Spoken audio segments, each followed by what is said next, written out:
ওলামা মানবে না আমার কথা।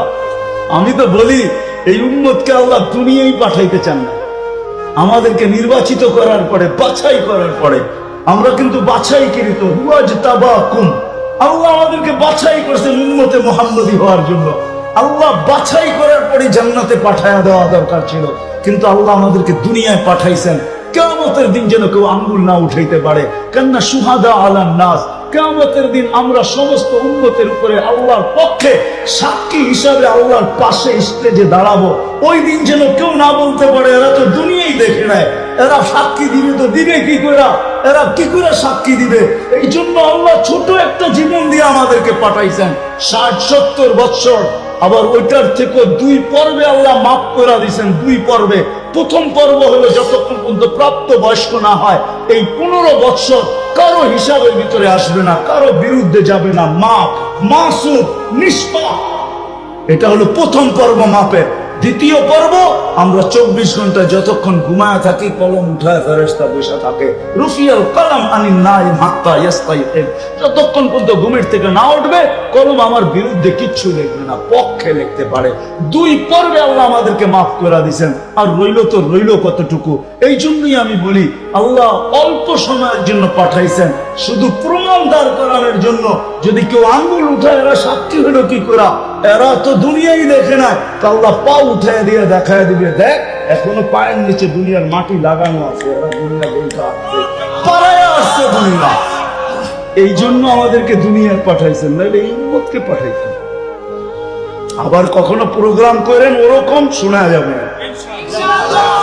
আজকে যতটুকু শুনাইলাম আসেন। আর আমলের ভিতরে সবচেয়ে বড় আমল, আমি এটা বলবো না অন্যের মতো, মাতৃকুলেই তো ইমান নিয়ে আসছে। মুসলমানের ঘরে আল্লাহ অস্তিত্ব দিয়েছেন, আসতে দেরি, আজান একামত কানে আসতে দেরি হয় নাই। ইমান আল্লাহ দিয়েই পাঠাইছেন, ইমান আমাদের ভিতরে আছে। আমি স্বীকার করি, চাই সেটা অল্পই হোক, মোমবাতির মতো নিবু নিবু হোক, আমি বিশ্বাস প্রত্যেক মুসলমানের দিলের ভিতরে ইমান আছে। ইমানের পরে সবচেয়ে বড় আমল যেটা, সেটা হলো 5 ওয়াক্ত নামাজ। আজকের থেকে যদি আমরা অঙ্গীকার করি যে আজকের থেকে কোনো অবস্থায় যেখানে থাকি ওইখানে দাঁড়ায় যাব, ফ্যাক্টরিতে আসি তো ফ্যাক্টরি, দোকানে আসি তো দোকান, হাটে আসি তো হাটে, বাজারে আসি তো বাজারে, রোডে আসি তো রোডে। আর বাংলাদেশের মতো দুনিয়াতে কোনো দেশ নাই যেখানে কদমে কদমে মসজিদ। আমি ঘুরে বলতেছি, আল্লাহ তো আমাকে কম দেখান নাই, 7 মহাদেশ দেখা ফেলছি, আরেকটা নতুন হইলে হয়তো যেতে হবে, কিন্তু পুরান সব কথা দেখা শেষ। 7 মহাদেশ তো দেখা ফেলছি। মহাদেশ বলবে এই লোকটা আমার কাছে আসছিল, শুধু মহাদেশ বলবে না, মহাদেশের আকাশও বলবে আমার উপর দিয়ে উড়ে গেছিল। আল্লাহ 7 মহাদেশ দেখা যাচ্ছে। বাংলাদেশের মতো মসজিদ দুনিয়ার কোথাও নেই। হ্যাঁ সত্য এটাই, বাংলাদেশের মতো দুনিয়াতে, বাংলাদেশের মানুষের মতো মানুষ কোথাও নেই। আমার তো মনে চায়, আমি পারি না, আপনাদের পায়ে চুমা দিতে মনে চায়।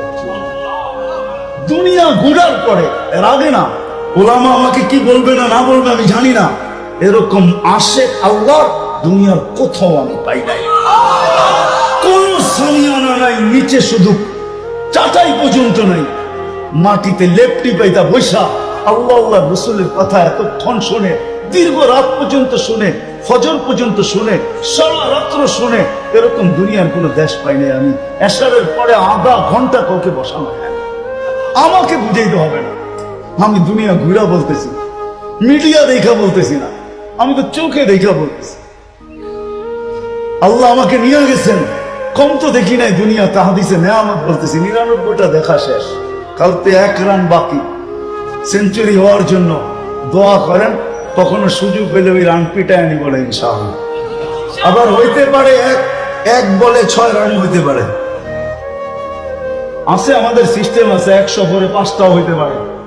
2008-এ 1 সফরে আমার 25 দেশ হয়েছে, এন্টার ইউরোপ আমি সফর করছি 2008। এরকমও তো হইতে পারে। দোয়া করেন, বাংলাদেশের মানুষের মতো ভালো মানুষ দুনিয়া কোথাও পাইরে।